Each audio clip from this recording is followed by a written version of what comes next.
Wowzers. I can see 946 miles with these Vortex binoculars. You want a pair? I tell you what, we'll give you a pair. All you gotta do, like, comment, and subscribe to the channel. If you do that, you're liking our videos, you're commenting on our videos, we'll give away a pair. Get ready, guys. Vortex binocular giveaway coming soon.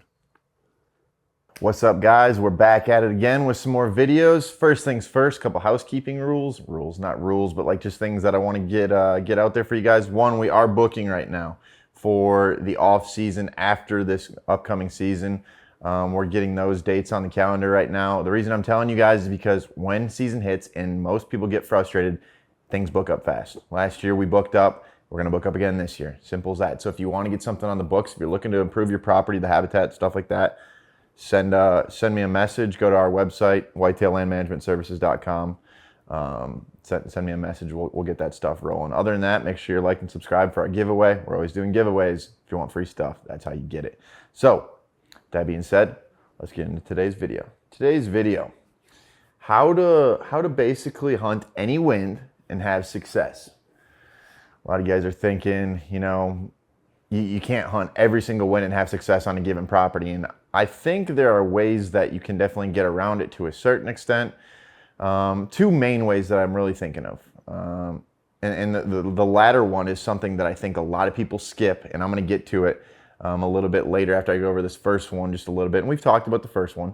But the first one is just the concept of understanding thermals, okay? For those of you that don't understand, and sometimes, and make sure you drop it in the comments. If you don't understand something that I'm talking about, make sure you drop it in the comments, because sometimes I just go too deep and assume that everybody knows what I know, and that's not the case. That's why you're tuning in. But the concept of thermals. Okay, thermals, the easiest way to explain it, thermals are what carries your wind, or your scent, I should say, in low windage scenarios. So the two constants of thermals is thermals always rise in the morning as the sun rises. As the sun comes up, the heat basically gets sucked up into the air.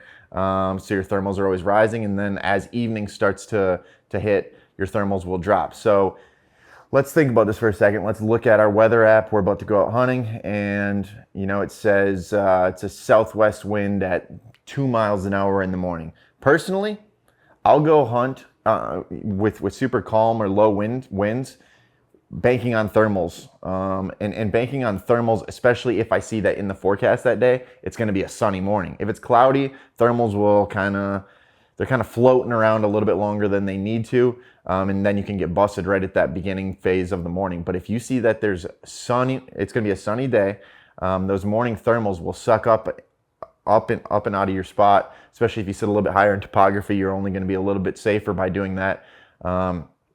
And therefore, you know, that southwest wind that you might not normally sit in a tree stand. And I'm not saying to do this every single hunt, but let's say you really want to get in there, that buck's daylighting, and you just don't know like what to do.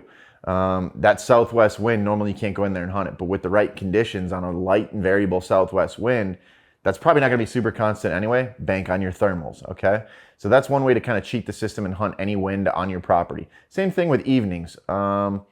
Evenings are a little bit trickier just because, you know, gravity I should say the thermals are dropping down to deer's level, okay, dropping down to the ground level. So thermals will pool up in a place, and they'll hold your scent in a certain spot, and then obviously that scent stays there. It's not like it's going up and out of the area like it would in the morning. So you got to be a little bit more careful. Maybe sit next to a draw that you'd like your scent to go down. So that's kind of the first topic or the first thing that you can do to cheat the wind and hunt any wind and have success on your property. But now the one that I really want to get into, guys, is the art of J-hooking. Okay, what the hell is J-hooking, Brett?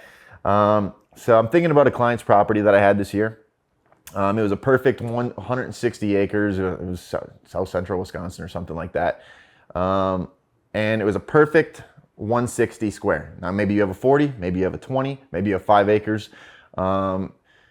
This can be done on just about any property, assuming that you can, you know, access maybe in multiple spots and maybe even not. Okay, so the art of J-hooking. I'm thinking about a southwest wind. Let's look at this property like a big square.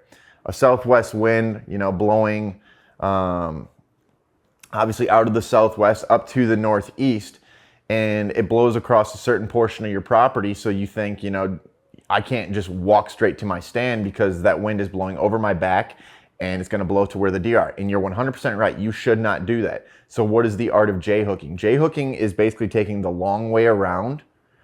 So let's say that northeast corner is where you kind of want to be. You take the long way, and I mean long way. Don't cut it like 40, 50, 60, 100 yards and think that you're making a difference. You're not. If you can cut the long way around your property and J-hook into that stand location, you can put that wind into your favor.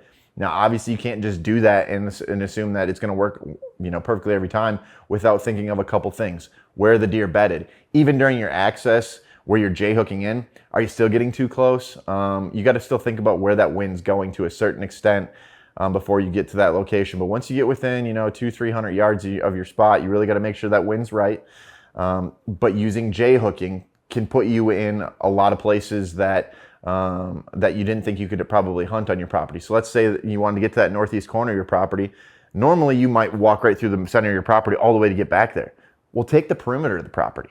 Okay, don't go through the middle of the property, because not only do you have to go in through the middle of the property, you got to go out that way too. You're pressuring 95% of your property versus maybe 5% of it by staying on the exterior edge. So another quick tip that you should probably do if you have a property, cut a trail along the perimeter of your entire property for ease of access. Hop on an e-bike, hop on a Rambo bike, hop on something like that so that you can make that access faster. Walking is fine, but if you speed up that access, think about it. That's less time that scent is being dispersed. So the art of J-hooking, guys, put that wind in your favor, then drop down into your spot. Pay attention to the wind and use these tools to your benefit, and there's a good chance you're gonna have a lot more success this season. With that being said, if you like these tips, if you like giveaways, if you like free product, if you like bows, if you like trail cameras, if you like binoculars, spotting scopes, all this stuff, you need to be liked and subscribed to this channel, guys. That's all you have to do. If you like, subscribe, and comment on our videos, you're entered for giveaways. And who doesn't love a good giveaway? See you next time.